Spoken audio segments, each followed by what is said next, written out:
Welcome to JrHogTalk. I'm Ethan Redden. And I'm Romeo Martinez. School will be closed on April 8th due to the solar eclipse. The next Page Turners is on April 10th. The AMS and AHS Strings Concert will take place on April 18th at 6 p.m. at AHS. Now let's turn to Red and Green. I'm Red and Green, and now we turn to our local Black History interview. What was your life like when you were growing up? What do you remember about the Civil Rights Movement? Wow. When I was growing up, I was born during the time that civil rights really began to take a hold here in Texarkana. I was a young child, probably 10, 11, 12 years old, and I knew that churches were segregated, I knew that schools were segregated, I knew our neighborhood was segregated, but I didn't know the implications of why it was that way, and you just didn't ask questions back then. We thought that was the way that it was supposed to be.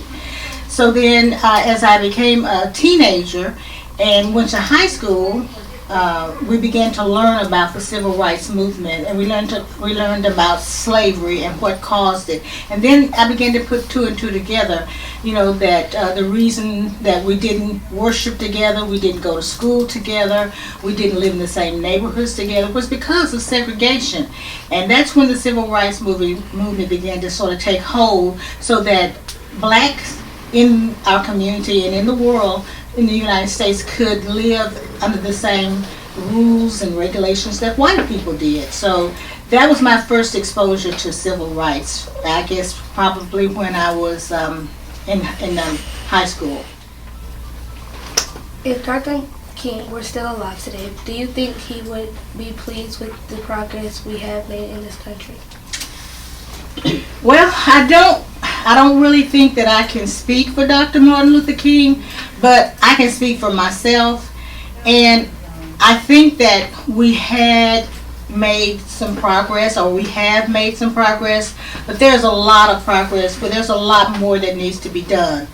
When I, as an educator, when I hear our legislators that we send to Austin, if you're a Texan, and then to the United States Congress and senators and United States Senate, and we see bills trying to be passed to take books out of our library that have been there forever.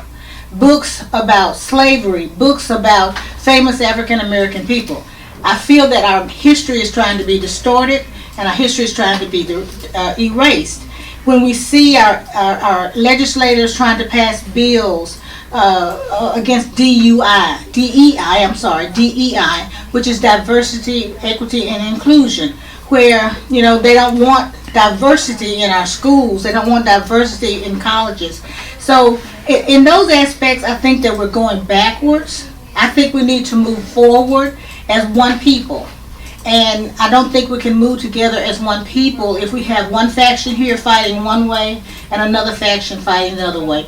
We have to find some way to come together, because this is not going away.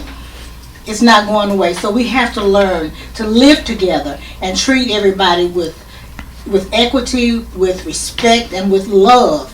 And I think that those are some things that we really need to work on in order to be able to progress and become a better nation than we are today. Now we turn to Will Carter with your sports announcements. All right, AMS, I'm Will Carter here with your sports announcements. And on April the 9th, 8th grade girls and 8th grade boys will have a track conference meet at Lakeside at 3:30.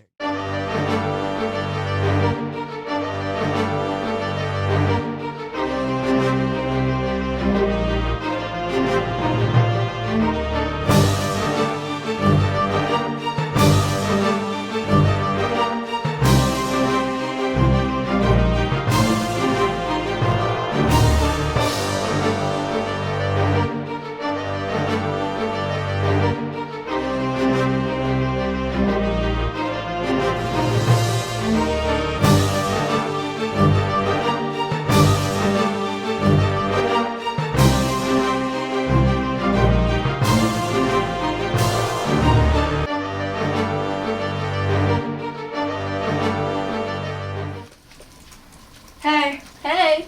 What are you doing? Working on the yearbook contest. What's that? Well, we don't have a cover for the yearbook, so whoever creates art has a chance of getting put on the cover. Oh, what's the theme? The theme is Leaders in the Making. Well, that seems interesting. Here, take a look. Wow.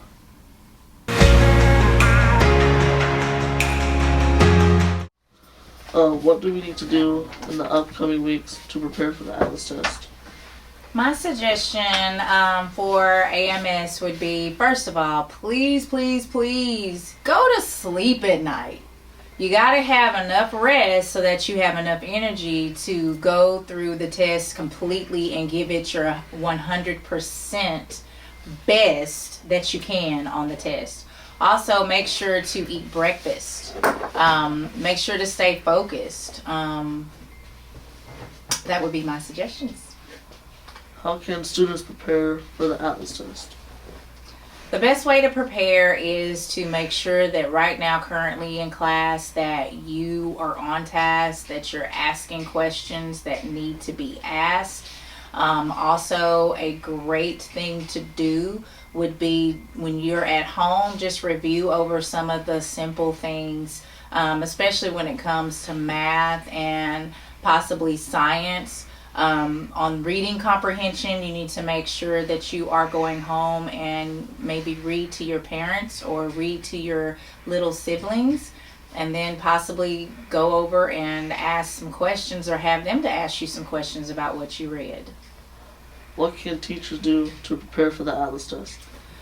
Teachers, just stay focused, just keep those students on task. Let us know, the admin team, if you have anybody that is being disruptive, that is taking away the total dedication that is needed to make sure that we prepare our students for the test correctly. How do you feel about the Atlas test? I don't know how to feel about it yet. This is our first year taking it. I will say that I'm happy to see that students are not timed, because some students do get anxiety when they are trying to beat a timer. So I'm happy to say that that's probably the best thing that I think about the test, is that it's not timed.